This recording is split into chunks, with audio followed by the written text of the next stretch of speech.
So, Rangers released a bit of a shocker, a statement to be honest, that read that Rangers can confirm Chief Executive Officer James Bisgrove will leave the club, having accepted a new football role in the Middle East.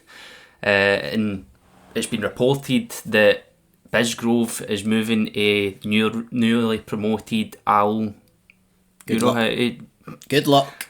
Here I go. Al Kajaya. I don't know what the that was. That's close enough. I like so it. for now, John Bennett's going to assume his role and performing his role as under a kind of temporary member of staff.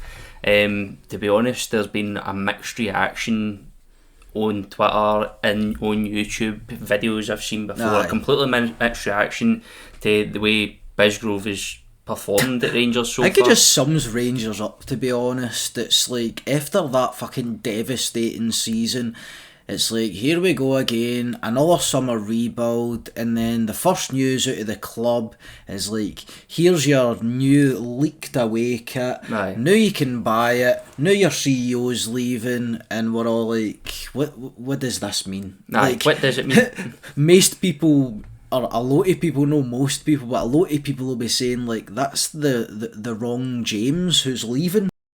No. A lot of folk will be crying for to be James Tavernier who goes, and some news and announcements regarding, obviously it's mere so rumours at this moment in time in terms of incomings, but I think they players clear up. leaving the club, you would have expected maybe a few at the door already 100%. after that last well, game. the fact that we've got a CEO announcing like a departure of a CEO before It's any not players a at the great way to contract, start but- things, No, I don't think. But 100%. then again, I'm not going to lie, right? Let's just get this straight. I couldn't care less, to be honest. Like, I don't care what's going on behind the scenes, or I'm only interested in who's coming into this club and who's leaving it, in terms of players on the park. Players in the park. That's all that's bothering me now, because I know we're going to be sticking with the manager until at least Christmas, but I'm being optimistic in saying he's going to be around for the whole season, and hopefully maybe a handful of seasons, do you know?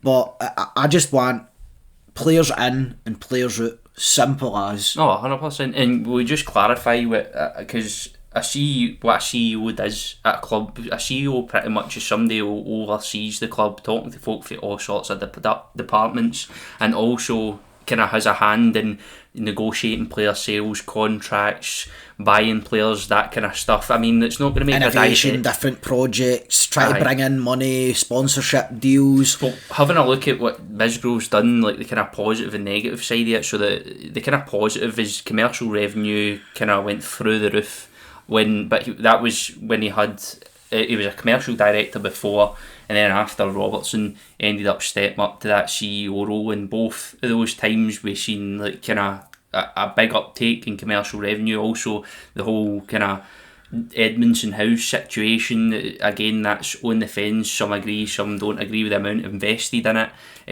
On the negative side, I mean, if you're the CEO, you've got to almost take blame for what's happened over the past couple of seasons, and what have we won under that, you know, a League Cup. See, at the end of the day, it's like you can, I mean, the first thing that came into my mind there is like, you can be a Tottenham Hotspurs, right? You can have a absolutely cracking stadium, you can have this and that going on externally in the club, but you could just consistently fail on the park. And let me just say it how it is, nobody gives a fuck about what's going on round about Ibrox if you're no winning on the park. Well, so that's what I'm saying, it makes it look so much. That's your legacy, really.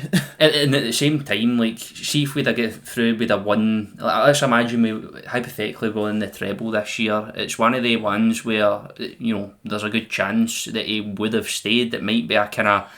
No chance.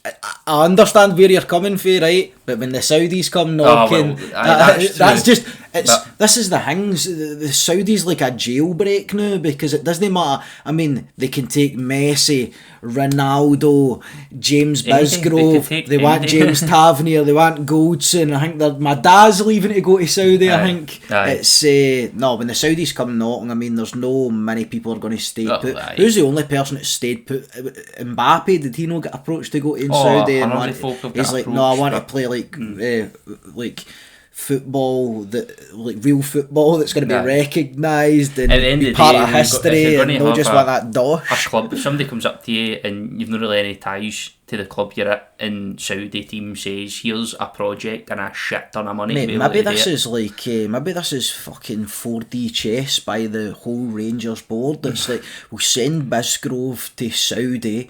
He can talk nicely in some of the owners' ears who are there. We'll send them Scott Wright. Scott Wright, Tav, Goldson, 90 million. It's they're a legacy for a Rangers CEO to leave. 100% pocket change. That's fantasy stuff right there. I think you've got a couple of tweets that you are going to look at. Definitely. Let me see. I might as well just go. The first one that I can see here's a Rangers banter, and it's this is definitely Rangers banter. I mean, first announcement of the transfer, whether the summer news is CEO at the door. Aye. So what's been said is 5 days after the season ends, and the guy who runs the club and sold us a vision a year ago of the future leaves another job. Since 55, we've been run appallingly on and off the park, and we're in real danger of them being miles ahead of us both on and off the park. Now, what I want to say is we're in real danger. I think, honestly, we are miles ahead, if we're being honest. Miles ahead. I wish. We're miles behind, let's be honest. In terms of our recruitment, bringing players now in, selling them on. Because now revenue-wise, because they've got another season at the Champions League. Yeah. Success-wise, league titles-wise.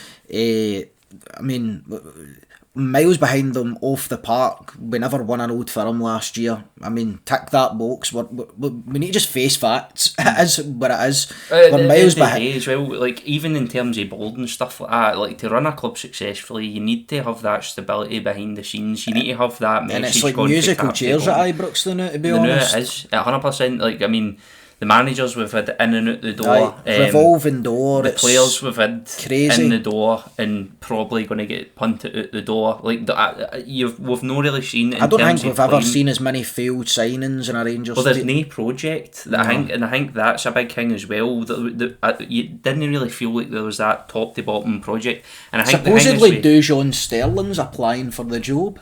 It wouldn't surprise me. He'd probably do a cracking job with it, man. I would sign him for CEO. But I think the point is that a lot of fans thought when he was in that commercial director role, he's good at making money. But how do these skills translate to being a CEO and overseeing the entire club? Yeah. And to be honest, like, you could look at Bisgrove's. I'll tell you the best way to make money in football, right? And it's no building all these fancy. No, I'm not saying don't do that, but that can't be. That's like a side hustle, let's say, for put it in modern terms, right? But I'll tell you how you make money. You bring in players, you develop them, and you sell them on. You succeed and you sell them. You succeed and you get season tickets. You put RCs on seats, which we're going to do regardless of how we play. But you don't have teams getting booed off the park multiple times per season. You don't perform on the pitch. You build a stable and well-performing starting 11, and you bring players through the academy, and you bring players in, make them good, sell them on. That is how you make money. And you don't get an inexperienced manager, 21 million quid with a free run of his transfers, or without a director of football, which I think is one of the big negatives underneath that Bisgrove reign, was that last summer. And to be honest, I couldn't even say it's like Bisgrove oversees it, but you can say the same for the board, the chairman, pretty much everybody within the club. With any sort of management position was at fault for that last summer. Yeah, it is. Look, it's definitely interesting. As much as I say, like, I couldn't care less what's going on behind the scenes. Obviously, that's tongue in cheek. But I'm just super focused on who we're going to bring in the door and who's leaving, and whether Clement and his staff are going to get that right. Do you know what I mean? But it's certainly interesting, because I don't think anybody's seen this coming. I don't think this is the first news we would expect. I was this very summer, surprised. Is Bisgrove leaving as CEO. So what we want you to do is we want you to jump into the comments and let us know your opinions on the whole Bisgrove situation. Let us know what you thought about our opinions on it. Remember, the BlueSea Patreon is still available. That's down in the description, and there's also a wee join button up there for the BlueSea memberships as well if you want to support the channel and help us invest a wee bit more into the content, make it better for you guys. As I said, link to that's down in the description. Remember to like and subscribe. We'll see you next time.